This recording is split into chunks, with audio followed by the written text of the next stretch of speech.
KUCCPS Login. Welcome to our tutorial on KUCCPS Login.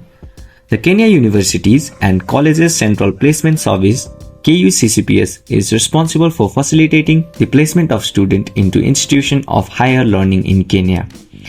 In this guide, we'll walk you through the step-by-step process to log into your KUCCPS account, and you can access important information related to your education and placements. So the steps include: firstly, opening your default web browser in your device. In the search bar, search for KUCCPS Login and hit enter. Tap on the official login link provided by KUCCPS. If the service is not available, like it's shown in mine, then you can encounter issues with other login pages as well. Look for an alternative link as Apply Now or Login button located on the top right corner of the page.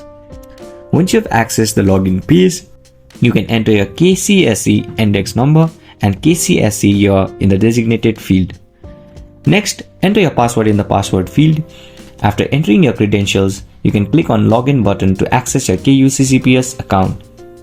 And that's it. You've successfully logged in to your KUCCPS account.